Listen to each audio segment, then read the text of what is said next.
ಸ್ನೇಹಿತರೆ, welcome back to Ashish K Patil channel. ಇವತ್ತಿನ ಒಂದು ವಿಷಯ ಏನಪ್ಪಾ ಅಂದ್ರೆ ಕರ್ನಾಟಕದ 2ನೇ ಹಂತದ ಮತದಾನ ಹಾಗೆ ಒಂದು ದೇಶದ 3ನೇ ಹಂತದ ಮತದಾನ ನಿನ್ನೆ ಮುಕ್ತಾಯ ಆಯಿತು. ಈಗ ಎಲ್ಲರಿಗೂ ಕುತೂಹಲ ಇರತಕ್ಕಂಥದ್ದು ಈಗ ಎರಡನೇ ಹಂತದ ಉತ್ತರ ಕರ್ನಾಟಕ ಭಾಗದಲ್ಲಿ 2ನೇ ಹಂತದ ಒಂದು ಮತದಾನ ಆಯ್ತು. ನಿನ್ನೆ ಒಂದು ಸಮೀಕ್ಷೆ ಪ್ರಕಾರ, ನಿನ್ನೆಯ ಒಂದು ಮತಗಟ್ಟೆಯ ಸಮೀಕ್ಷೆ ಪ್ರಕಾರ ಯಾವ ಅಭ್ಯರ್ಥಿಗಳು, ಯಾವ ಕ್ಷೇತ್ರದಲ್ಲಿ ಯಾವ ಅಭ್ಯರ್ಥಿಗಳು ಮುನ್ನಡೆಯನ್ನು ಸಾಧಿಸಬಹುದು ಒಂದು ಸಮೀಕ್ಷೆಯನ್ನ ನಾವು ಬಿಡುಗಡೆ ಮಾಡಿದೀವಿ ಚಾನಲ್ ವತಿಯಿಂದ.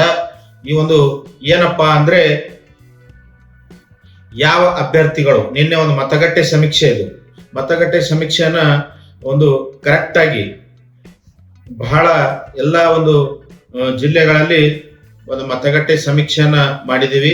ಅದರ ಪ್ರಕಾರ ಈಗ ಒಂದು 14ರಲ್ಲಿ ಯಾವ ಪಕ್ಷದ ಅಭ್ಯರ್ಥಿಗಳು ಮುನ್ನಡೆಯನ್ನು ಸಾಧಿಸಬಹುದು, ಯಾವ ಪಕ್ಷ ಒಂದು ಏನಪ್ಪಾ ಅಂದ್ರೆ ಗೆಲುವನ್ನು ಸಾಧಿಸಬಹುದು ಅನ್ನೋದನ್ನ ಪೂರ್ತಿ ಒಂದು ಡೀಟೇಲ್ ಆಗಿ 14 ಕ್ಷೇತ್ರಗಳ ಬಗ್ಗೆ ಪೂರ್ತಿ ಡೀಟೇಲ್ ಆಗಿ ನೋಡೋಣ ಈ ಒಂದು ವಿಡಿಯೋನ. ಅಲ್ಲಿವರೆಗೂ ನನ್ನ ಚಾನಲ್ನ ಸಬ್ಸ್ಕ್ರೈಬ್ ಮಾಡದಿದ್ದಲ್ಲಿ ಸಬ್ಸ್ಕ್ರೈಬ್ ಮಾಡಿ, ಹಾಗೆ ಬೆಲ್ ಬಟನ್ ಕೂಡ ಒತ್ತೋದನ್ನು ಮರಿಬೇಡಿ. ಈಗಾಗಲೇ ಸಬ್ಸ್ಕ್ರೈಬ್ ಮಾಡಿರ್ತಕ್ಕಂಥ ಎಲ್ಲ ಸಬ್ಸ್ಕ್ರೈಬರ್ಗಳಿಗೆ ತುಂಬ ಹೃದಯದ ವಂದನೆಗಳು. ಬನ್ನಿ ವೀಕ್ಷಕರೇ, ಈಗ ಈ ಒಂದು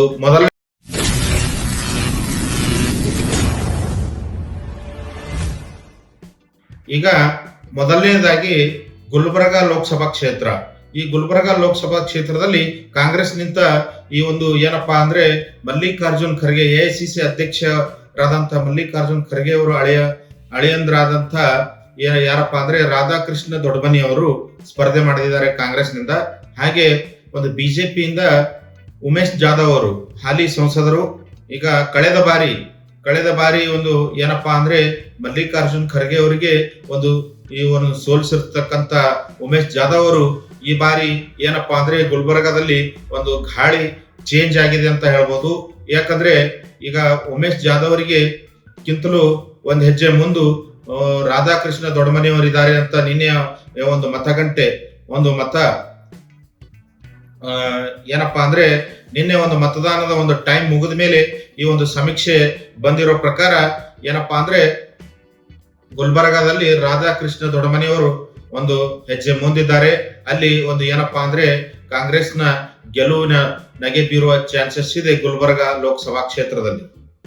ಇದು ಏನಪ್ಪಾ ಅಂದ್ರೆ ಇದು ಒಂದು ನಿನ್ನೆ ಒಂದು ಮತದಾನ ಒಂದು ಏನಪ್ಪಾ ಅಂದ್ರೆ ಒಂದು ಬೂತ್ ಸಮೀಕ್ಷೆ ಪ್ರಕಾರ ಒಂದು ಇಲ್ಲಿ ಗುಲ್ಬರ್ಗಾದಲ್ಲಿ ಕಾಂಗ್ರೆಸ್ ರಾಧಾಕೃಷ್ಣ ದೊಡ್ಡಮನಿ ಅವರು ಒಂದು ಹೆಜ್ಜೆ ಮುಂದಿದ್ದಾರೆ, ಉಮೇಶ್ ಜಾಧವ್ ಕಿಂತಲೂ ಒಂದು ಹೆಜ್ಜೆ ಮುಂದಿದ್ದಾರೆ ಅಂತ ಹೇಳ್ಬೋದು. ಅದಕ್ಕಾಗಿ ಈಗ ಲಾಸ್ಟ್ ಟೈಮ್ ಕಿಂತಲೂ ಈ ಟೈಮ್ ಬಹಳ ಒಂದು ಗಾಳಿ ಚೇಂಜ್ ಆಗಿದೆ ಗುಲ್ಬರ್ಗಾದಲ್ಲಿ. ಅದಕ್ಕಾಗಿ ಒಂದು ರಾಧಾಕೃಷ್ಣ ದೊಡ್ಡಮನಿ ಅವರು ಒಂದು ಗುಲ್ಬರ್ಗಾ ಲೋಕಸಭಾ ಕ್ಷೇತ್ರದಲ್ಲಿ ಒಂದು ಗೆಲುವಿನ ನಗೆ ಬೀರುವಂತ ಚಾನ್ಸಸ್ ಬಹಳ ಇದೆ. ಈಗ ಎರಡನೇದಾಗಿ ನಮ್ಮ ಉತ್ತರ ಕರ್ನಾಟಕದ ಎಸ್ಸಿ ಮೀಸಲು ಕ್ಷೇತ್ರ ಆಗಿರ್ತಕ್ಕಂಥ ವಿಜಯಪುರದಿಂದ ಹಾಲಿ ಸಂಸದರಾಗಿರ್ತಕ್ಕಂಥ ರಮೇಶ್ ಜಿಗಜಿಣಗಿ ಅವರು ಬಿಜೆಪಿಯಿಂದ ಸ್ಪರ್ಧೆ ಮಾಡಿದ್ರೆ, ಈಗ ಮತ್ತೆ ಕಾಂಗ್ರೆಸ್ನಿಂದ ರಾಜು ಅಲ್ಗೂರ್ ಅವರಿಗೆ ಮಣೆ ಹಾಕಿತ್ತು ಕಾಂಗ್ರೆಸ್. ಇಲ್ಲಿ ಬಹಳ ಜಿದ್ದಿನ ಒಂದು ಹೋರಾಟ ನಡೆದಿತ್ತು.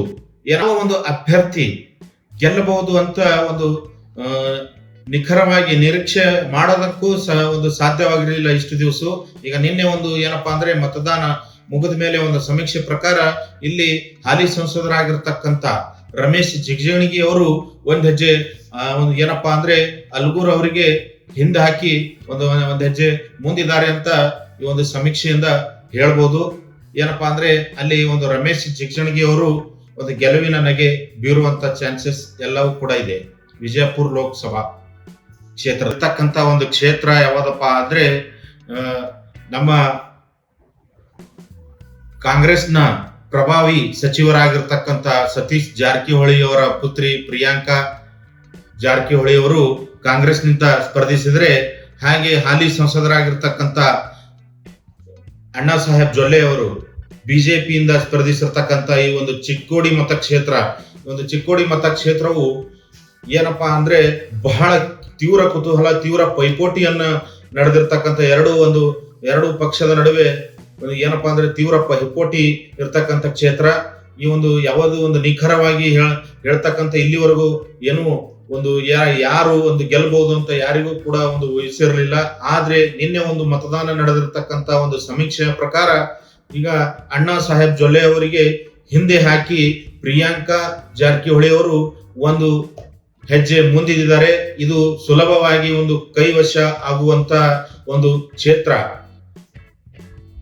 ಆಗ್ಬಹುದು. ಯಾಕಪ್ಪ ಅಂದ್ರೆ ಇಲ್ಲಿ ಪ್ರಿಯಾಂಕಾ ಜಾರಕಿಹೊಳಿ ಅವರು ಈ ಒಂದು ಗೆಲುವಿನ ನಗೆಯನ್ನು ಬೀರುವಂತ ಎಲ್ಲ ಕೂಡ ಚಾನ್ಸಸ್ಗಳು ನಿನ್ನೆ ಒಂದು ಮತಗಟ್ಟೆ ಸಮೀಕ್ಷೆ ಪ್ರಕಾರ ಈ ಒಂದು ಏನಪ್ಪಾ ಅಂದ್ರೆ ಚಿಕ್ಕೋಡಿ ಮತಕ್ಷೇತ್ರವು ಕೈವಶ ಆಗೋದ್ರಲ್ಲಿ ಯಾವುದೇ ಒಂದು ಡೌಟ್ ಇಲ್ಲ.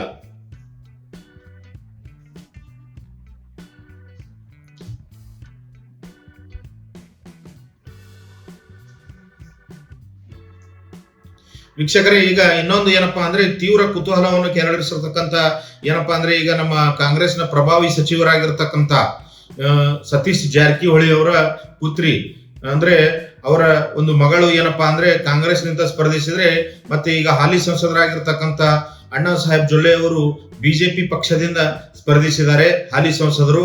ಹಾಗೆ ಈ ಒಂದು ಕ್ಷೇತ್ರ ಬಹಳ ತೀವ್ರ ಕುತೂಹಲ ಒಂದು ಪೈಪೋಟಿ. ಏನಪ್ಪಾ ಅಂದ್ರೆ ನಿನ್ನೆವರೆಗೂ ಯಾವುದೇ ಒಂದು ಪಕ್ಷದ ಪರವಾಗಿ ಏನಪ್ಪಾ ಒಂದು ಸಮೀಕ್ಷೆಗಳು ಯಾರು ಕೂಡ ಒಂದು ನಿಖರವಾಗಿ ಹೇಳದಿರ್ತಕ್ಕಂಥ ಇದನ್ನು ಒಂದು ಕ್ಷೇತ್ರ ಆಗಿತ್ತು. ಅದಕ್ಕಾಗಿ ನಿನ್ನೆ ಒಂದು ಏನಪ್ಪಾ ಒಂದು ಮತದಾನ ಒಂದು ಪರ್ಸೆಂಟೇಜ್ ಮತ್ತು ಮತಗಟ್ಟೆ ಬೂತ್ ಸಮೀಕ್ಷೆ ಪ್ರಕಾರ ಇವರು ಅಣ್ಣಾ ಸಾಹೇಬ್ ಜೊಲ್ಲೆ ಅವರಿಗೆ ಒಂದ್ ಹೆಜ್ಜೆ ಹಿಂದೆ ಹಾಕಿ ಒಂದ್ ಹೆಜ್ಜೆ ಪ್ರಿಯಾಂಕಾ ಜಾರಕಿಹೊಳಿ ಅವರು ಮುಂದೆ ಇದ್ದಾರೆ ಅಂತ ಹೇಳ್ಬೋದು. ಇಲ್ಲಿ ಸುಲಭವಾಗಿ ಏನಪ್ಪಾ ಅಂದ್ರೆ ಈ ಒಂದು ಕ್ಷೇತ್ರ ಒಂದು ಪ್ರಿಯಾಂಕಾ ಜಾರಕಿಹೊಳಿ ಅವರ ಕೈವಶ ಆಗೋದ್ರಲ್ಲಿ ಯಾವುದೇ ಒಂದು ಡೌಟ್ ಇಲ್ಲ. ಈ ಒಂದು ಕ್ಷೇತ್ರ ಒಂದು ಕಾಂಗ್ರೆಸ್ನ ಪರವಾಗಿ ಏನಪ್ಪಾ ಅಂದ್ರೆ ಇಲ್ಲಿ ಒಂದು ಕಾಂಗ್ರೆಸ್ನ ಅಭ್ಯರ್ಥಿ ಗೆಲುವಿನ ನಗೆಯನ್ನು ಬೀರಬಹುದು. ಇನ್ನೊಂದು ಮುಖ್ಯವಾದ ವಿಚಾರ ಏನಪ್ಪಾ ಅಂದ್ರೆ ಈ ಚಿಕ್ಕೋಡಿ ಮತಕ್ಷೇತ್ರದಲ್ಲಿ ಒಂದು ಬಿಜೆಪಿಯ ನಾಯಕರು ಏನಪ್ಪಾ ಅಂದ್ರೆ ಪ್ರಚಾರಕ್ಕೆ ಸ್ವಲ್ಪ ಅಸಹಾಯಕತೆ, ಅಣ್ಣಾ ಸಾಹೇಬ್ ಜೊಲ್ಲೆ ಅವರ ಜೊತೆ ಒಂದು ಏನಪ್ಪಾ ಅಂದ್ರೆ ಪ್ರಚಾರಕ್ಕೆ ಅಸಹಾಯಕತೆ ತೋರಿದ್ದು ಬಹಳ ಕಂಡು ಬರ್ತಾ ಇತ್ತು. ಅದಕ್ಕಾಗಿ ಅದೇ ರೀತಿ ಒಂದು ಕಾಂಗ್ರೆಸ್ನ ಅಭ್ಯರ್ಥಿ ಆಗಿರ್ತಕ್ಕಂಥ ಪ್ರಿಯಾಂಕಾ ಜಾರಕಿಹೊಳಿ ಅವರ ಪರವಾಗಿ ಕಾಂಗ್ರೆಸ್ನ ಎಲ್ಲ ನಾಯಕರು ಒಂದು ಬಹಳ ಉತ್ಸುಕತೆಯಿಂದ ಒಂದು ಪ್ರಚಾರವನ್ನು ಕೈಗೊಂಡಿದ್ರು. ಇದರ ಮೇಲೆ ಒಂದು ಅಣ್ಣಾ ಸಾಹೇಬ್ ಜೊಲ್ಲೆ ಅವರಿಗೆ ಒಂದು ಹಿನ್ನೆಲೆಯಾಗಿ ಈಗ ಒಂದು ಪ್ರಿಯಾಂಕಾ ಜಾರಕಿಹೊಳಿ ಅವರು ಈ ಒಂದು ಕ್ಷೇತ್ರದಲ್ಲಿ ಗೆಲುವಿನ ನಗೆಯನ್ನು ಬೀರಬಹುದು. ಹಾಗೆಯೇ ತೀವ್ರ ಒಂದು ಪೈಪೋಟಿಯನ್ನು ಹೊಂದಿರತಕ್ಕಂಥ ಲೋಕಸಭಾ ಮತಕ್ಷೇತ್ರ ಯಾವುದಪ್ಪ ಅಂದ್ರೆ ಬಾಗಲಕೋಟೆ ಮತಕ್ಷೇತ್ರದಲ್ಲಿ ಬಿಜೆಪಿಯ ಅಭ್ಯರ್ಥಿ ಆಗಿರ್ತಕ್ಕಂಥ ಏನಪ್ಪಾ ಅಂದ್ರೆ PC ಗದ್ದೇಗೌಡರು, ಹಾಲಿ ಸಂಸದರಾಗಿರ್ತಕ್ಕಂಥ PC ಗದ್ದೇಗೌಡರವರಿಗೆ ಒಂದು ಬಿಜೆಪಿ ಮಣೆಯನ್ನು ಹಾಕಿತ್ತು. ಹಾಗೆ ಒಂದು ಏನಪ್ಪಾ ಅಂದ್ರೆ ಈಗ ಕಳೆದ ಬಾರಿ ಸ್ಪರ್ಧೆ ಮಾಡಿರ್ತಕ್ಕಂಥ ವೀಣಾ ಕಾಶ್ಯಪ್ಪನವರಿಗೆ ಬದಲಾಗಿ ಈಗ ಹಾಲಿ ಸಂಸದರಾಗಿರ್ತಕ್ಕಂಥ ಶಿವಾನಂದ ಪಾಟೀಲ್ ಅವರ ಪುತ್ರಿ ಸಂಯುಕ್ತಾ ಪಾಟೀಲ್ ಅವರಿಗೆ ಈ ಒಂದು ಕಾಂಗ್ರೆಸ್ ಮಣೆಯನ್ನು ಹಾಕಿತ್ತು. ಇಲ್ಲಿ ಒಂದು ತೀವ್ರ ಜಿದ್ದಾಜಿದ್ದಿನ ಪೈಪೋಟಿ ಏನಪ್ಪಾ ಅಂದ್ರೆ ನಿನ್ನೆವರೆಗೂ ಇಲ್ಲಿ ಏನಪ್ಪಾ ಇತ್ತು ಅಲ್ಲಿ ಬಾಗಲಕೋಟೆ ನ್ಯೂಸ್ ಅಪ್ಪ ಅಂದ್ರೆ ಸಮೀಕ್ಷೆ ಪ್ರಕಾರ ಸಂಯುಕ್ತಾ ಪಾಟೀಲ್ ಅವರು ಇಲ್ಲಿ ಒಂದು ಏನಪ್ಪಾ ಅಂದ್ರೆ ಗೆಲುವಿನ ನಗೆಯನ್ನು ಬೀರಬಹುದು ಅಂತ ನಿನ್ನೆವರೆಗೂ ಇತ್ತು. ಆದ್ರೆ ನಿನ್ನೆ ಮತದಾನ ಮುಗಿದ ಮೇಲೆ ಇದು ಒಂದು ಚಿತ್ರಣ ಚೇಂಜ್ ಆಗಿ ಏನಪ್ಪಾ ಅಂದ್ರೆ ಆ ಒಂದು ಮತಕ್ಷೇತ್ರ PC ಗದ್ದೇಗೌಡರವರಿಗೆ ಒಂದು ಕೈ ಹಿಡಿಬಹುದು ಅಂತ ಎಲ್ಲ ಒಂದು ಸಮೀಕ್ಷೆ ಹೇಳ್ತಾ ಇದೆ. ಯಾಕಪ್ಪ ಅಂದ್ರೆ PC ಗದ್ದೇಗೌಡರವರು ಮಾಡಿರ್ತಕ್ಕಂಥ ಅಭಿವೃದ್ಧಿಯ ಕೆಲಸಗಳು, ಅವರು ಒಂದು ಕಾರ್ಯಕರ್ತರ ಜೊತೆ ಇರ್ತಕ್ಕಂಥ ಒಂದು ಏನಪ್ಪಾ ಅಂದ್ರೆ ಅವಿನಾಭಾವ ಸಂಬಂಧ, ಇವೆಲ್ಲವೂ ಕೂಡ PC ಗದ್ದೇಗೌಡರವರಿಗೆ ಒಂದು ಪ್ಲಸ್ ಪಾಯಿಂಟ್ ಆಗಿ ಅಲ್ಲಿ ಒಂದು ಏನಪ್ಪಾ ಅಂದ್ರೆ ಬಿಜೆಪಿ ಅಭ್ಯರ್ಥಿ ಆಗಿರ್ತಕ್ಕಂಥ PC ಗದ್ದೇಗೌಡರವರು ಗೆಲುವಿನ ನಗೆ ಬೀರುವ ಎಲ್ಲ ಒಂದು ಲಕ್ಷಣಗಳು ಕಾಣ್ತಾ ಇವೆ. ಈಗ ಬಿಜೆಪಿಯ ಪ್ರಭಾವಿ ಮಾಜಿ ಸಚಿವರಾಗಿರ್ತಕ್ಕಂಥ ಶ್ರೀರಾಮುಲು ಅವರು ಸ್ಪರ್ಧೆ ಮಾಡಿರ್ತಕ್ಕಂಥ ಕ್ಷೇತ್ರ. ಹಾಗೆ ಕಾಂಗ್ರೆಸ್ನಿಂದ ತುಕಾರಾಂ ಅವರು ಶಾಸಕರು ಈ ಒಂದು ಸ್ಪರ್ಧೆ ಮಾಡಿರ್ತಕ್ಕಂಥ ತೀವ್ರ ಜಿದ್ದಾಜಿದ್ದಿಗೆ ಕಾರಣ ಆಗಿರ್ತಕ್ಕಂಥ ಈ ಒಂದು ಕ್ಷೇತ್ರ ಯಾವುದಪ್ಪ ಅಂದ್ರೆ ಬಳ್ಳಾರಿ ಮತಕ್ಷೇತ್ರ. ಬಳ್ಳಾರಿ ಒಂದು ಲೋಕಸಭಾ ಕ್ಷೇತ್ರದಲ್ಲಿ ಬಹಳ ಒಂದು ತೀವ್ರ ಜಿದ್ದಾಜಿದ್ದಿಗೆ ಕಾರಣವಾಗಿತ್ತು. ಹಾಗೆ ಇಲ್ಲಿ ಏನಪ್ಪಾ ಅಂದ್ರೆ ಇನ್ನೊಂದು ಇಲ್ಲಿ ಹೆಚ್ಚಾನೆಚ್ಚು ಎಲ್ಲ ಒಂದು ಜಾಸ್ತಿ ಎಲ್ಲ ಒಂದು ಶಾಸಕರು ಕಾಂಗ್ರೆಸ್ನ ಶಾಸಕರಾಗಿರೋದ್ರಿಂದ ಈ ಒಂದು ಏನಪ್ಪಾ ಅಂದ್ರೆ ತುಕಾರಾಂ ಅವರಿಗೆ ಅದೇ ಒಂದು ವರದಾನ ಆಗಿತ್ತು. ಅದಕ್ಕಾಗಿ ಎಲ್ಲವೂ ಒಂದು ನಿನ್ನೆವರೆಗೂ ಏನಪ್ಪಾ ಅಲ್ಲಿ ಒಂದು ಏನಪ್ಪಾ ಅಂದ್ರೆ ಈ ತುಕಾರಾಮ್ ಅವರು ಸಲೀಸಾಗಿ ಒಂದು ಈ ಒಂದು ಏನಪ್ಪಾ ಅಂದ್ರೆ ಒಂದು ಬಳ್ಳಾರಿ ಮತಕ್ಷೇತ್ರವನ್ನು ಅವರ ಒಂದು ಕೈವಶವನ್ನು ಮಾಡ್ಕೋಬಹುದು ಅಂತ ಏನಪ್ಪಾ ಒಂದು ಎಲ್ಲವೂ ಕೂಡ ಒಂದು ಚಿತ್ರಣ ಇತ್ತು. ಆದ್ರೆ ನಿನ್ನೆ ಒಂದು ಮತದಾನ ನಡೆದ ಮೇಲೆ ಒಂದು ಸಮೀಕ್ಷೆ ಆದ ಮೇಲೆ ಇಲ್ಲಿ ಏನಪ್ಪಾ ಅಂದ್ರೆ ಚೇಂಜ್ ಆಗಿದ್ದು ಅಂದ್ರೆ ಇಲ್ಲಿ ಶ್ರೀರಾಮುಲು ಅವರು ಸುಲಭವಾಗಿ ಇಲ್ಲಿ ಒಂದು ಏನಪ್ಪಾ ಅಂದ್ರೆ ಬಳ್ಳಾರಿ ಒಂದು ಲೋಕಸಭಾ ಕ್ಷೇತ್ರ ಮತ್ತೆ ಒಂದು ಕಮಲದ ವಶಕ್ಕೆ ತೆಗೆದುಕೊಳ್ಳುವ ಎಲ್ಲ ಲಕ್ಷಣಗಳು ಕಾಣ್ತಾ ಇದ್ದಾವೆ. ಏನಪ್ಪಾ ಅಂದ್ರೆ ಒಂದು ತೀವ್ರ ಜಿದ್ದಾಜಿದ್ದಿಗೆ ಕಾರಣ ಆಗಿತ್ತು ಈ ಒಂದು ಮತಕ್ಷೇತ್ರ. ಇಲ್ಲಿ ಏನಪ್ಪಾ ಅಂದ್ರೆ ಶ್ರೀರಾಮುಲು ಅವರ ಅಲ್ಲಿ ಬಳ್ಳಾರಿ ಒಂದು ಕ್ಷೇತ್ರದಲ್ಲಿ ಶ್ರೀರಾಮುಲು ಅವರಿಗೆ ಇರತಕ್ಕಂತ ಒಂದು ಒಳ್ಳೆಯ ಹೆಸರು, ಹಾಗೆ ಅವರು ಕಾರ್ಯಕರ್ತರಿಗೆ ಸ್ಪಂದಿಸ್ತಕ್ಕಂತ ಒಂದು ರೀತಿ ಇವೆಲ್ಲವೂ ಕೂಡ ಅವರಿಗೆ ಒಂದು ಕೈ ಹಿಡಿಬಹುದು. ಹಾಗೆ ಒಂದು ಈ ಮೋದಿಯವರ ಅಲೆಯಲ್ಲಿ ಒಳ್ಳೆ ಒಂದು ಕೆಲಸ ಮಾಡಿದೆ ಅಂತ ಹೇಳ್ಬೋದು. ಹೀಗಾಗಿ ಸುಲಭವಾಗಿ ಒಂದು ಬಳ್ಳಾರಿ ಒಂದು ಲೋಕಸಭಾ ಮತಕ್ಷೇತ್ರ ಒಂದು ಬಿಜೆಪಿಯ ಒಂದು ಏನಪ್ಪಾ ಅಂದ್ರೆ ಬಿಜೆಪಿಯು ಅಲ್ಲಿ ಕೂಡ ಏನೋ ಒಂದು ಗೆಲುವಿನ ನಗೆ ಒಂದು ಬೀರುವ ಒಂದು ಎಲ್ಲವೂ ಕೂಡ ಒಂದು ಚಾನ್ಸಸ್ ಇದೆ. ಈಗ ಇನ್ನೊಂದು ಮತಕ್ಷೇತ್ರ ತೀವ್ರ ಜಿದ್ದಾಜಿದ್ದಿಗೆ ಪೈಪೋಟಿ ಇಟ್ಟಿರ್ತಕ್ಕಂತ ಕ್ಷೇತ್ರ ಯಾವುದಪ್ಪಾ ಅಂದ್ರೆ ಲೋಕಸಭಾ ಕ್ಷೇತ್ರ ಬೆಳಗಾವಿ ಲೋಕಸಭಾ ಕ್ಷೇತ್ರ. ನಮ್ಮ ಮಾಜಿ ಸಿಎಂ ಜಗದೀಶ್ ಶೆಟ್ಟರ್ ಅವರು ಒಂದು ಬಿಜೆಪಿ ಕಡೆಯಿಂದ ಸ್ಪರ್ಧಿಸಿದ್ರೆ ಕಾಂಗ್ರೆಸ್ ನಿಂದ ಸಚಿವೆಯಾಗಿರ್ತಕ್ಕಂಥ ಲಕ್ಷ್ಮೀ ಹೆಬ್ಬಾಳ್ಕರ್ ಅವರ ಪುತ್ರ ಮೃಣಾಲ್ ಹೆಬ್ಬಾಳ್ಕರ್ ಯುವ ಮುಖಂಡರು ಕಾಂಗ್ರೆಸ್. ಈಗ ಇವರು ಸ್ಪರ್ಧಿಸಿದ್ರೆ ಅಲ್ಲಿ ಒಂದು ತೀವ್ರ ಜಿದ್ದಾಜಿದ್ದಿನ ಪೈಪೋಟಿ ಇತ್ತು. ಇಲ್ಲಿವರೆಗೂ ಏನಪ್ಪಾ ಅಂದ್ರೆ ಒಂದು ಅಲ್ಲಿ ಮೃಣಾಲ್ ಹೆಬ್ಬಾಳ್ಕರ್ ಅವರು ಒಂದು ಜಯವನ್ನು ಸಾಧಿಸಬಹುದಂತ ಎಲ್ಲರೂ ಕೂಡ ಅನ್ಕೊಂಡಿದ್ರು. ಆದ್ರೆ ಅಲ್ಲಿ ಏನಪ್ಪಾ ಅಂದ್ರೆ ಯಾವಾಗ ಮೋದಿಜಿಯವರು ಬೆಳಗಾವಿಯಲ್ಲಿ ಸಮಾವೇಶಗಳನ್ನು ಕೈಗೊಂಡು ಒಂದು ಏನಪ್ಪಾ ಅಂದ್ರೆ ಮೇಲಿಂದ ಮೇಲೆ ಒಂದು ಬೆಳಗಾವಿಯಲ್ಲಿ ಸಮಾವೇಶವನ್ನು ಕೈಗೊಂಡು ಒಂದು ಪ್ರಚಾರವನ್ನು ನಡೆಸಿದ್ರು. ಈ ಒಂದು ಅಲ್ಲಿ ಏನಪ್ಪಾ ಅಂದ್ರೆ ಒಂದು ಅಲ್ಲಿ ಬಿಜೆಪಿ ಪರವಾಗಿ ಅಲೆ ಬೀಸಿದ್ರಿಂದ ಅಲ್ಲಿ ಒಂದು ಜಗದೀಶ್ ಶೆಟ್ಟರ್ ಅವರು ಸುಲಭವಾಗಿ ಒಂದು ಏನಪ್ಪಾ ಅಂದ್ರೆ ಅಲ್ಲಿ ಗೆಲುವಿನ ನಗೆಯನ್ನು ಬೀರಬಹುದು. ಇಲ್ಲಿ ಕಾಂಗ್ರೆಸ್ ನಿಂತ ಯುವ ಮುಖಂಡರಾದ ಮೃಣಾಲ್ ಹೆಬ್ಬಾಳ್ಕರ್ ಅವರಿಗೆ ಕಾಂಗ್ರೆಸ್ನ ಪ್ರಮುಖ ನಾಯಕರೇ ಒಂದು ಪ್ರಚಾರಕ್ಕಾಗಿ ಹಿಂದೇಟು ಹಾಕಿದ್ರು, ಅಸಹಾಯಕತೆ ತೋರಿದ್ರು. ಅದಕ್ಕಾಗಿ ಅಲ್ಲಿ ಒಂದು ಏನಪ್ಪಾ ಅಂದ್ರೆ ಒಂದು ಬಿಜೆಪಿಯ ಮಾಜಿ ಸಿಎಂ ಆಗಿರ್ತಕ್ಕಂಥ ಜಗದೀಶ್ ಶೆಟ್ಟರ್ ಅವರು ಒಂದು ಗೆಲುವಿನ ನಗೆ ಬೀರುವಂತ ಎಲ್ಲವೂ ಕೂಡ ಚಾನ್ಸಸ್ ಇದೆ. ಅಲ್ಲಿ ಒಂದು ಏನಪ್ಪಾ ಅಂದ್ರೆ ಬೆಳಗಾವಿ ಲೋಕಸಭಾ ಕ್ಷೇತ್ರ ಕಮಲದ ವಶ ಆಗೋದು ಪಕ್ಕ ಆಗಿದೆ. ಈಗ ಇನ್ನೊಂದು ಮತಕ್ಷೇತ್ರ ಯಾವುದಪ್ಪಾ ಅಂದ್ರೆ ಉತ್ತರ ಕರ್ನಾಟಕದ ಹೈದರಾಬಾದ್ ಕರ್ನಾಟಕ ಭಾಗದ ಹೆಬ್ಬಾಗಿಲಾಗಿರ್ತಕ್ಕಂಥ ಬೀದರ್ ಮತಕ್ಷೇತ್ರದಲ್ಲಿ ಈಗ ಬಿಜೆಪಿಯ ಭಗವಂತ್ ಖೂಬಾ ಅವರು ಬಿಜೆಪಿ ಕಡೆಯಿಂದ ಸ್ಪರ್ಧಿಸಿದ್ರೆ ಭಗವಂತ್ ಖೂಬಾ ಅವರಿಗೆ ಒಂದು ಟಿಕೆಟ್ ಅನ್ನು ಕೊಡುವಾಗ ಅಲ್ಲಿಯ ಒಂದು ಬೀದರ್ನ ಒಂದು ಏನಪ್ಪಾ ಅಂದ್ರೆ ಬಿಜೆಪಿಯ ನಾಯಕರು ಸಾಕಷ್ಟು ಏನಪ್ಪಾ ಅಂದ್ರೆ ವಿರೋಧನವನ್ನು ವ್ಯಕ್ತಪಡಿಸಿದ್ರು. ಒಂದು ಹೈಕಮಾಂಡ್ ಒಂದು ಬಿಜೆಪಿಯ ಹೈಕಮಾಂಡ್ ಅಳೆದು ತೂಗಿ ಮತ್ತೆ ಒಂದು ಭಗವಂತ್ ಖೂಬಾ ಅವರಿಗೆ ಮಣೆ ಹಾಕಿದೆ. ಅದೇ ರೀತಿ ಕಾಂಗ್ರೆಸ್ನಿಂದ ಸಚಿವರಾಗಿರ್ತಕ್ಕಂಥ ಈಶ್ವರ್ ಖಂಡ್ರೆ ಅವರ ಪುತ್ರ ಸಾಗರ್ ಖಂಡ್ರೆ ಅವರಿಗೆ ಈ ಒಂದು ಕಾಂಗ್ರೆಸ್ನ ಮಣೆ ಹಾಕಿದೆ. ಆದ್ರೆ ಇಲ್ಲಿ ಭಗವಂತ್ ಖೂಬಾ ಅವರಿಗೆ ಸಾಕಷ್ಟು ಅವರ ಪಕ್ಷದ ನಾಯಕರಿಂದಲೇ ಒಂದು ಏನಪ್ಪಾ ಅಂದ್ರೆ ವಿರೋಧಗಳು ವ್ಯಕ್ತವಾಗ್ತಾ ಇದ್ವು. ಈ ಒಂದು ಏನಪ್ಪಾ ಅಂದ್ರೆ ಒಳ ಹೊಡೆತ ಅಂದ್ರೆ ಈ ಒಳ ಏಟು ಅವರಿಗೆ ಒಂದು ಬಿದ್ರ ಈ ಒಂದು ಸಾಗರ್ ಖಂಡ್ರೆ ಅವರು ಈ ಒಂದು ಏನಪ್ಪಾ ಅಂದ್ರೆ ಗೆಲುವಿನ ನಗೆಯನ್ನು ಬೀರಬಹುದು. ಮತ್ತೆ ಏನು ಬಿಜೆಪಿಯ ಒಂದು ನಾಯಕರ ಒಳ ಹೊಡೆತ ಬೀಳಲಿಲ್ಲಪ್ಪ ಅವರಿಗೆ, ಅವರ ಮೇಲೆ ಅಷ್ಟು ಪ್ರಭಾವ ಬೀರ್ಲಿಲ್ಲಪ್ಪ ಅಂದ್ರೆ ಭಗವಂತ್ ಖೂಬಾ ಅವರು ಕೂಡ ಆರಿಸಿ ಬರುವ ಚಾನ್ಸಸ್ ಇದೆ. ಅದಕ್ಕೆ ಒಂದು ತೀವ್ರ ಜಿದ್ದಾಜಿದ್ದಿನ ಈ ಒಂದು ಸಮೀಕ್ಷೆಯಲ್ಲಿ ಏನಪ್ಪಾ ಅಂದ್ರೆ ಇದು ಎರಡು ಲೆವೆಲ್ ಸೇಮ್ ಇದೆ, 50-50 ಇದೆ. ಅದಕ್ಕಾಗಿ ಈ ಒಂದು ಕ್ಷೇತ್ರದಲ್ಲಿ ಯಾರು ಕೂಡ ಒಂದು ಸ್ವಲ್ಪ ಅಂತರದಲ್ಲಿ ಗೆಲುವನ್ನು ಸಾಧಿಸಬಹುದು. ಯಾಕಪ್ಪ ಅಂದ್ರೆ ಖೂಬಾ ಅವರಿಗೆ ಏನಪ್ಪಾ ಅಂದ್ರೆ ಒಂದು ಮೈನಸ್ ಪಾಯಿಂಟ್ ಅಂದ್ರೆ ಈ ಒಂದು ಅವರದೇ ಪಕ್ಷದ ನಾಯಕರು ಏನಾದ್ರೂ ಒಳ ಹೊಡೆತ ಕೊಟ್ರೆ ಅವರಿಗೆ ಒಂದು ಏನಾದ್ರೂ ಮೈನಸ್ ಆಗ್ಬಹುದು. ಇಲ್ಲ ಅಂದ್ರೆ ಒಂದು ಖೂಬಾ ಅವರು ಆರಿಸಿ ಬರತಕ್ಕಂತ ಎಲ್ಲವೂ ಚಾನ್ಸಸ್ ಇದೆ. ಆದ್ರೆ ಏನಪ್ಪಾ ಅಂದ್ರೆ ಅವರ ಒಂದು ಪಕ್ಷದ ಒಂದು ನಾಯಕರೇ ಏನಾದ್ರೂ ಒಳಗೆ ಏನಾದ್ರೂ ಆದ್ರೆ ಈ ಒಂದು ಸಾಗರ್ ಖಂಡ್ರೆ ಅವರು ಕೂಡ ಆರಿಸಿ ಬರುವಂತ ಚಾನ್ಸಸ್ ಇದೆ. ಅದಕ್ಕಾಗಿ ನಾವು ಏನಪ್ಪಾ ಅಂದ್ರೆ ಇಲ್ಲಿ ಒಂದು ಸ್ಪಷ್ಟ ಚಿತ್ರಣ ನಮಗೆ ದೊರೀತಾ ಇಲ್ಲ. ಅದಕ್ಕಾಗಿ ಈ ಒಂದು 50-50 ಅಲ್ಲಿ ಇಟ್ಟಿದ್ದೀವಿ ಒಂದು ಕ್ಷೇತ್ರ.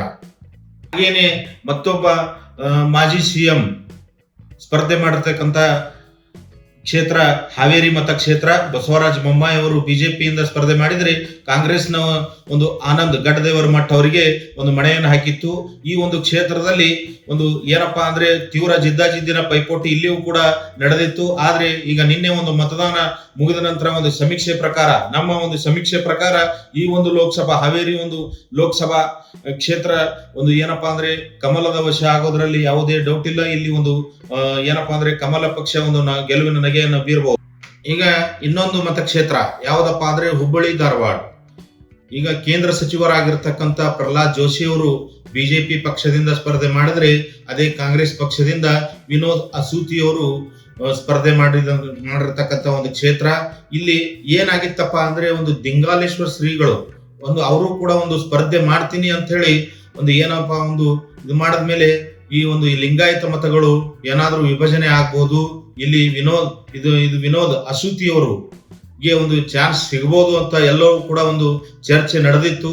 ಆದ್ರೆ ಕೊನೆ ಕ್ಷಣದಲ್ಲಿ ದಿಂಗಾಲೇಶ್ವರ ಶ್ರೀಗಳು ಚುನಾವಣಾ ಕಾರಣದಿಂದ ಹಿಂದೆ ಸರಿದರು. ಈ ಒಂದು ಕಾರಣದಿಂದ ಇಲ್ಲಿ ಸಚಿವರಾಗಿರ್ತಕ್ಕಂಥ ಕೇಂದ್ರ ಸಚಿವರಾಗಿರ್ತಕ್ಕಂಥ ಪ್ರಹ್ಲಾದ್ ಜೋಶಿ ಅವರಿಗೆ ಬಹಳ ಒಂದು ಪ್ಲಸ್ ಆಯ್ತು.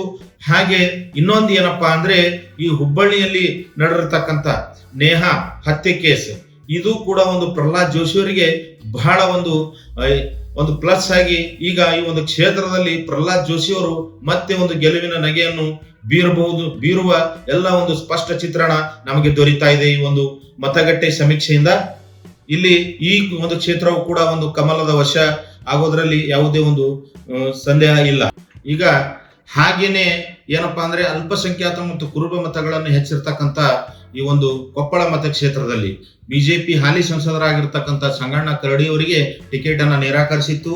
ಈ ಒಬ್ಬ ಹೊಸ ಕ್ಯಾಂಡಿಡೇಟ್ ಆಗಿರ್ತಕ್ಕಂಥ ಡಾಕ್ಟರ್ ಬಸವರಾಜ್ ಕ್ಯಾತವರ್ ಅವರಿಗೆ ಒಂದು ಏನಪ್ಪಾ ಅಂದ್ರೆ ಇಲ್ಲಿ ಬಿಜೆಪಿ ಮಣೆಯನ್ನು ಹಾಕಿತ್ತು. ಅದೇ ರೀತಿ ಕಾಂಗ್ರೆಸ್ನ ಪರವಾಗಿ ಶಾಸಕರಾಗಿರ್ತಕ್ಕಂಥ ರಾಘವೇಂದ್ರ ಹಿಟ್ನಾಳ್ ಅವರ ಸಹೋದರರಾಗಿರ್ತಕ್ಕಂಥ ರಾಜಶೇಖರ್ ಹಿಟ್ನಾಳ್ ಅವರಿಗೆ ಒಂದು ಕಾಂಗ್ರೆಸ್ ಮಣೆಯನ್ನು ಹಾಕಿತ್ತು. ಇಲ್ಲಿ ಒಂದು ತೀವ್ರ ಜಿದ್ದಾಜಿದ್ದಿನ ಒಂದು ಪೈಪೋಟಿ. ಇಲ್ಲಿ ಏನಪ್ಪಾ ಅಂದ್ರೆ ಅಲ್ಪಸಂಖ್ಯಾತ ಹಾಗೂ ಕುರುಬ ಮತಗಳನ್ನು ನೆಚ್ಚಿಕೊಂಡಿರ್ತಕ್ಕಂಥ ಒಂದು ಕಾಂಗ್ರೆಸ್ ಒಂದು ಮುನ್ನಡೆಯನ್ನ ಸಾಧಿಸಿತ್ತು. ಆದ್ರೆ ಮತ್ತೆ ಈ ಒಂದು ಲಿಂಗಾಯತ ಮತ್ತು ಇನ್ನಿತರ ಓಟ್ಗಳನ್ನ ನೆಚ್ಚಿಕೊಂಡಿರ್ತಕ್ಕಂಥ ಈ ಬಿಜೆಪಿ ಅಲ್ಲಿಯೂ ಕೂಡ ಒಂದು ತೀವ್ರ ಜಿದ್ದಾಜಿದ್ದಿನ ಪೈಪೋಟಿ ಇತ್ತು. ಇಲ್ಲಿ ಏನಪ್ಪಾ ಅಂದ್ರೆ ರಾಜಶೇಖರ್ ಹಿಟ್ನಾಳ್ ಅವರು ಒಂದು ಗೆಲುವಿನ ಒಂದು ಸ್ಪಷ್ಟ ಒಂದು ಚಿತ್ರಣವನ್ನು ಕಾಣಿಸ್ತಾ ಇದೆ. ಒಂದು ನಮ್ಮ ಈ ನಿನ್ನೆ ಒಂದು ಮತದಾನ ಆಗಿರ್ತಕ್ಕಂಥ ಒಂದು ಸಮೀಕ್ಷೆ ಪ್ರಕಾರ ಆ ಒಂದು ಏನಪ್ಪಾ ಅಂದ್ರೆ ಕೊಪ್ಪಳ ಮತಕ್ಷೇತ್ರ ರಾಜಶೇಖರ್ ಹಿಟ್ನಾಳ್ ಅವರು ಒಂದು ಕೈವಶ ಅಂದ್ರೆ ಒಂದು ಕಾಂಗ್ರೆಸ್ನ ವಶ ಆಗೋದ್ರಲ್ಲಿ ಯಾವುದೇ ಒಂದು ಸಂದೇಹ ಕೂಡ ಇಲ್ಲ. ಇಲ್ಲಿ ಒಂದು ಕಾಂಗ್ರೆಸ್ ಪಕ್ಷ ಗೆಲುವಿನ ನಗೆ ಬೀರಬಹುದು. ಕೊಪ್ಪಳ ಮತಕ್ಷೇತ್ರದಲ್ಲಿ ಇಬ್ಬರು ಮಹಿಳಾ ಮಣಿಗಳ ಮಧ್ಯೆ ತೀವ್ರ ಪೈಪೋಟಿಯನ್ನು ನಡೆದಿರ್ತಕ್ಕಂಥ ಒಂದು ಏನಪ್ಪಾ ಅಂದ್ರೆ ಮತಕ್ಷೇತ್ರ ದಾವಣಗೆರೆ ಮತಕ್ಷೇತ್ರ. ದಾವಣಗೆರೆ ಮತಕ್ಷೇತ್ರದಲ್ಲಿ ಏನಪ್ಪಾ ಅಂದ್ರೆ ಕಳೆದ 6 ಲೋಕಸಭಾ ಚುನಾವಣೆಯಿಂದ ಈ ಒಂದು ಏನಪ್ಪಾ ಅಂದ್ರೆ ಬಿಜೆಪಿ ವಶದಲ್ಲಿ ಇರ್ತಕ್ಕಂಥ ಈ ಒಂದು ದಾವಣಗೆರೆ ಲೋಕಸಭಾ ಕ್ಷೇತ್ರ ಈ ಬಾರಿ ಹೇಗಾದ್ರೂ ಮಾಡಿ ಒಂದು ಕೈವಶ ಮಾಡ್ಕೋಬೇಕಂತ ಹೇಳಿ ಒಂದು ಕಾಂಗ್ರೆಸ್ನವರು ಜಿದ್ದಾಜಿದ್ದಿನ ಪೈಪೋಟಿಯನ್ನು ಕೊಟ್ಟು ಏನಪ್ಪಾ ಅಂದ್ರೆ ಕಾಂಗ್ರೆಸ್ನಿಂದ ಎಸ್ ಮಲ್ಲಿಕಾರ್ಜುನ್ ಅವರ ಪತ್ನಿ ಆಗಿರ್ತಕ್ಕಂಥ ಪ್ರಭಾ ಮಲ್ಲಿಕಾರ್ಜುನ್ ಅವರಿಗೆ ಒಂದು ಮಣೆಯನ್ನು ಹಾಕಿದ್ರೆ, ಇಲ್ಲಿ ಬಿಜೆಪಿ ಕಡೆಯಿಂದ ಒಂದು ಏನಪ್ಪಾ ಅಂದ್ರೆ GM ಸಿದ್ದೇಶ್ವರ್ ಅವರ ಪತ್ನಿ ಆಗಿರ್ತಕ್ಕಂಥ ಗಾಯತ್ರಿ ಸಿದ್ದೇಶ್ವರ್ ಅವರಿಗೆ ಬಿಜೆಪಿ ಮಣೆಯನ್ನು ಹಾಕಿತ್ತು. ಇಲ್ಲಿ ತೀವ್ರ ಒಂದು ಜಿದ್ದಾಜಿದ್ದಿನ ಒಂದು ಪೈಪೋಟಿ ನಡೆದಿತ್ತು ಈ ಕ್ಷೇತ್ರದಲ್ಲಿ. ಇಲ್ಲಿ ಇನ್ನೊಂದು ಏನಪ್ಪಾ ಅಂದ್ರೆ ಒಂದು ಕಾಂಗ್ರೆಸ್ನ ಬಂಡಾಯ ಅಭ್ಯರ್ಥಿಯಾಗಿ ವಿನಯ್ ಕುಮಾರ್ ಅವರು ಸ್ಪರ್ಧಿಸಿದ್ರು.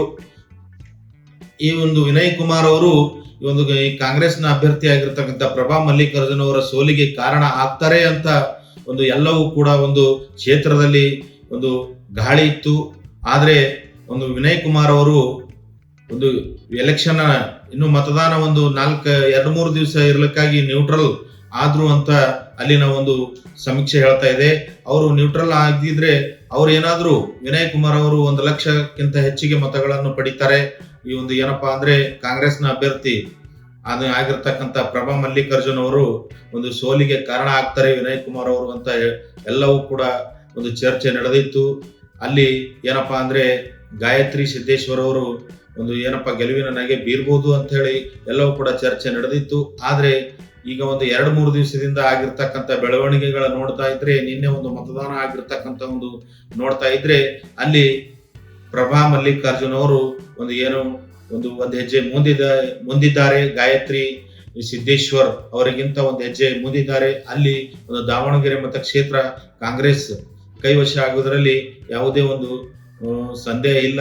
ಅಲ್ಲಿನ ಒಂದು ಏನಪ್ಪಾ ಅಂದ್ರೆ ಸಮೀಕ್ಷೆ ಪ್ರಕಾರ ಸ್ಪಷ್ಟ ಚಿತ್ರಣ ಒಂದು ಕಾಂಗ್ರೆಸ್ಗೆ ವಿಜಯ ಸಿಗ್ಬಹುದು ಅಂತ ಒಂದು ಸ್ಪಷ್ಟ ಚಿತ್ರಣವನ್ನು ಮಾಹಿತಿ ಅಲ್ಲಿಂದ ಬರ್ತಾ ಇದೆ, ದಾವಣಗೆರೆಯಿಂದ. ಇನ್ನೊಂದು ಮತಕ್ಷೇತ್ರ ಯಾವುದಪ್ಪ ಅಂದ್ರೆ ತಮಗೆಲ್ಲ ಗುರ್ತಿರೋ ಹಾಗೆ ನಮ್ಮ ಮಾಜಿ ಸಿಎಂ ಅವರ ಪುತ್ರ BY ರಾಘವೇಂದ್ರ ಅವರು ಸ್ಪರ್ಧೆ ಮಾಡ್ತಿರ್ತಕ್ಕಂಥ ಯಾವ್ದಪ್ಪ ಶಿವಮೊಗ್ಗ ಮತಕ್ಷೇತ್ರ. ತೀವ್ರ ಒಂದು ಕುತೂಹಲ ಕೆರಳಿಸತಕ್ಕಂಥ ಈ ಒಂದು ಏನಪ್ಪ ಮತಕ್ಷೇತ್ರ. ಇಲ್ಲಿ ತೀವ್ರ ಜಿದ್ದಾಜಿದ್ದಿನ ಪೈಪೋಟಿ. ಇಲ್ಲಿ ಒಂದು ಬಂಡಾಯ ಅಭ್ಯರ್ಥಿಯಾಗಿ ಬಿಜೆಪಿಯ ಬಂಡಾಯ ಅಭ್ಯರ್ಥಿಯಾಗಿ KS ಈಶ್ವರಪ್ಪನವರು ಸ್ಪರ್ಧೆ ಮಾಡಿದ್ರೆ, ಒಂದು ಕಾಂಗ್ರೆಸ್ನಿಂದ ಗೀತಾ ಶಿವರಾಜ್ ಕುಮಾರ್ ಅವರು ಸ್ಪರ್ಧೆ ಮಾಡಿದ್ದಾರೆ. ಈ ಒಂದು ಕ್ಷೇತ್ರದಲ್ಲಿ ಈಗ ಮೊದಲಿಗಿಂತಲೂ ಹಾಲಿ ಶಾಸಕರಾಗಿರ್ತಕ್ಕಂಥ BY ರಾಘವೇಂದ್ರ ಅವರು ಮೊದಲಿಗಿಂತಲೂ ಒಂದು ಹೈಯೆಸ್ಟ್ ಒಂದು ಮತಗಳಿಂದ ಈ ಒಂದು ಚುನಾವಣೆಯನ್ನ ಅವರು ಗೆಲ್ಲಬಹುದು ಅಂತ ಒಂದು ಸ್ಪಷ್ಟ ಚಿತ್ರಣವನ್ನು ದೊರೀತಾ ಇದೆ. ಏಕಪ್ಪ ಅಂದ್ರೆ ಇಲ್ಲಿ ಇನ್ನೊಂದು ಏನಪ್ಪಾ ಅಂದ್ರೆ KS ಈಶ್ವರಪ್ಪನವರು, ಬಿಜೆಪಿಯ ಬಂಡಾಯ ಅಭ್ಯರ್ಥಿ KS ಈಶ್ವರಪ್ಪನವರು ಏನಾದರೂ 1 ಲಕ್ಷದಿಂದ 1.5 ಲಕ್ಷ ಮತಗಳನ್ನು ಅವರು ಪಡೆದ್ರಪ್ಪ ಅಂದ್ರೆ ಈ ಒಂದು ಏನಪ್ಪಾ ಅಂದ್ರೆ BY ರಾಘವೇಂದ್ರ ಅವರಿಗೆ ಬಹಳ ಒಂದು ತೊಡಕಾಗ್ಬೋದು. ಆದ್ರೆ ಒಂದು ಕೊನೆ ಒಂದು ಏನಪ್ಪಾ ಅಂದ್ರೆ ಕೊನೆ ಒಂದು ಚುನಾವಣಾ ಮತದಾನದ ಒಂದು ನಿನ್ನೆ ಒಂದು ಸಮೀಕ್ಷೆ ಪ್ರಕಾರ KS ಈಶ್ವರಪ್ಪನವರು ಅಷ್ಟು ಮತಗಳನ್ನು ಒಂದು ಪಡೆಯೋದಿಲ್ಲ ಅಂತ ಒಂದು ಮಾಹಿತಿ ಇದೆ.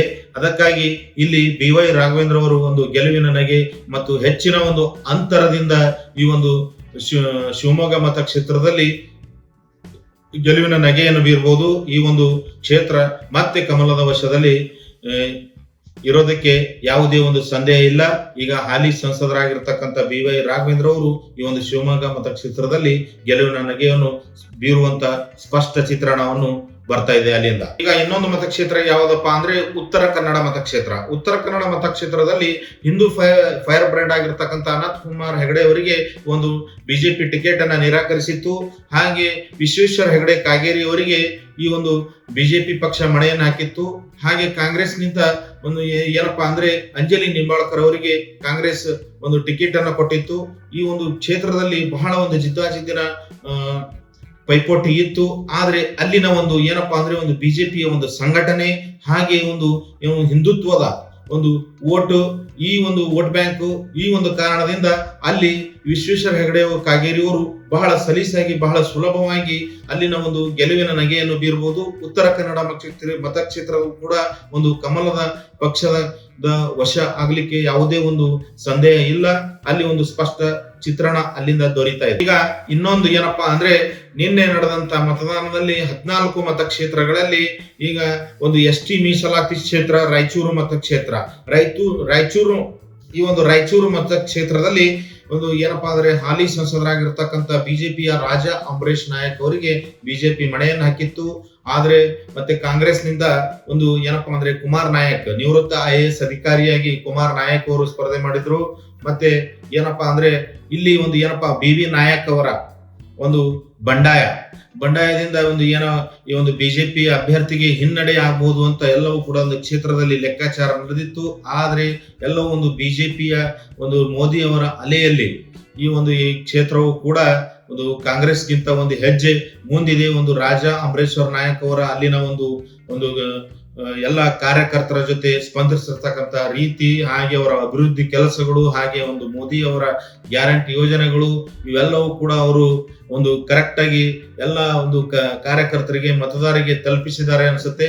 ಅದಕ್ಕಾಗಿ ಅಲ್ಲಿ ಆ ಒಂದು ಕ್ಷೇತ್ರವು ಕೂಡ ಒಂದು ರಾಜಾ ಅಂಬರೀಶ್ ನಾಯಕ್ ಅವರು ಸ್ಪರ್ಧಿಸಿರ್ತಕ್ಕಂಥ ಒಂದು ಬಿಜೆಪಿ ಪಕ್ಷದ ವಶಕ್ಕೆ ಬರುವಂತ ಎಲ್ಲ ಸ್ಪಷ್ಟ ಚಿತ್ರಣ ಒಂದು ರಾಯಚೂರು ಲೋಕಸಭಾ ಕ್ಷೇತ್ರದಿಂದ ದೊರೀತಾ ಇದೆ. ಈ ಒಂದು ಕ್ಷೇತ್ರದಲ್ಲೂ ಕೂಡ ಒಂದು ಬಿಜೆಪಿ ಪಕ್ಷ ಗೆಲುವಿನ ನಗೆಯನ್ನು ಬೀರಬಹುದು ಅಂತ ಅಲ್ಲಿನ ಒಂದು ಸ್ಪಷ್ಟ ಚಿತ್ರಣ ದೊರೀತಾ ಇದೆ. ಇವತ್ತು ನಡೆದಿರತಕ್ಕಂತ ಒಂದು 14 ಮತಕ್ಷೇತ್ರಗಳಲ್ಲಿ ಈಗ 9 ಮತಕ್ಷೇತ್ರಗಳಲ್ಲಿ ಬಿಜೆಪಿ ಸ್ಪಷ್ಟವಾಗಿ ಭಾರತೀಯ ಜನತಾ ಪಕ್ಷ ಸ್ಪಷ್ಟವಾಗಿ ಮುನ್ನಡೆಯನ್ನು ಕಾಯ್ದುಕೊಂಡಿದೆ. ಹಾಗೆ ಇನ್ನೂ ಒಂದು 4 ಮತಕ್ಷೇತ್ರಗಳಲ್ಲಿ ಕಾಂಗ್ರೆಸ್ ಪಕ್ಷ ಸ್ಪಷ್ಟವಾಗಿ ಮುನ್ನಡೆಯನ್ನು ಕಾಯ್ದುಕೊಂಡಿದೆ. ಅದೇ ರೀತಿ ಒಂದು ಕ್ಷೇತ್ರ ಮಾತ್ರ 50-50 ಇದೆ. ಅದು ಯಾವುದಪ್ಪ ಅಂದ್ರೆ ಬೀದರ್ ಮತಕ್ಷೇತ್ರ. ಅದಕ್ಕಾಗಿ ಇವೆಲ್ಲವೂ ಕೂಡ ಒಂದು ಏನಪ್ಪಾ ಅಂದ್ರೆ ನೀವು ನೋಡಿದ್ರಲ್ಲ, ಈ ಒಂದು ಸಮೀಕ್ಷೆ ನಾವು ಬಹಳ ಒಂದು ಸ್ಪಷ್ಟ ಚಿತ್ರಣವನ್ನು ಕಾಣಿಸ್ತಾ ಇದೆ. ಒಂದು ಮತದಾನ ಆದ್ಮೇಲೆ ಒಂದು ಮಾಡಿರ್ತಕ್ಕಂತ ಒಂದು ಸಮೀಕ್ಷೆ. ಅದಕ್ಕಾಗಿ ಈ ಒಂದು ಮಾಹಿತಿ ತಮಗೆ ಉಪಯುಕ್ತ ಆಗಿದ್ರೆ ಎಲ್ಲರಿಗೂ ಕೂಡ ಶೇರ್ ಮಾಡಿ. ಈಗ ಎಲ್ಲರಿಗೂ ಬಹಳ ಕುತೂಹಲದಿಂದ ವೇಟ್ ಮಾಡ್ತಾ ಇದ್ದಾರೆ, ಯಾವ ಕ್ಷೇತ್ರ ಯಾರ ಪಾಲಿಗಾಗ್ಬೋದು ಅಂತ. ಈ ಒಂದು ಸಮೀಕ್ಷೆ ತಮಗೆಲ್ಲವೂ ಕೂಡ ಒಂದು ತಿಳಿಸ್ಕೊಡುತ್ತೆ. ನಾವು ಎಲ್ಲ ಒಂದು ಸಮೀಕ್ಷೆ, ಒಂದು ಮತದಾನ ಆದ್ಮೇಲೆ ಮಾಡಿರ್ತಕ್ಕಂಥ ಸಮೀಕ್ಷೆ. ಅದಕ್ಕಾಗಿ ಒಂದು ಸ್ಪಷ್ಟ ಚಿತ್ರಣ ಇರುತ್ತೆ ಈ ಒಂದು ಸಮೀಕ್ಷೆಯಲ್ಲಿ. ಅದೇ ರೀತಿಯಾಗಿ ಹೀಗೆ ಉಪಯುಕ್ತ ಮಾಹಿತಿಗಳನ್ನು ನಮ್ಮ ಚಾನಲ್ ನಲ್ಲಿ ಬರ್ತಾ ಇರ್ತೇವೆ. ಅಲ್ಲಿವರೆಗೂ ನಮ್ಮ ಚಾನಲ್ ನ ಸಬ್ಸ್ಕ್ರೈಬ್ ಮಾಡಿ, ಬೆಲ್ ಬಟನ್ ಕೂಡ ಒತ್ತೋದನ್ನು ಮರಿಬೇಡಿ. ಈ ಒಂದು ವಿಡಿಯೋಗೆ ಲೈಕ್ ಅನ್ನು ಕೊಡಿ. ಈಗಾಗಲೇ ಸಬ್ಸ್ಕ್ರೈಬ್ ಮಾಡಿರ್ತಕ್ಕಂಥ ಎಲ್ಲ ಸಬ್ಸ್ಕ್ರೈಬರ್ ಗಳಿಗೆ ತುಂಬು ಹೃದಯದ ವಂದನೆಗಳು. ಮತ್ತೆ ಸಿಗೋಣ ಮುಂದಿನ ವಿಡಿಯೋದಲ್ಲಿ. ಅಲ್ಲಿವರೆಗೂ ಎಲ್ಲರಿಗೂ ಶುಭವಾಗಲಿ. ನಮಸ್ಕಾರ.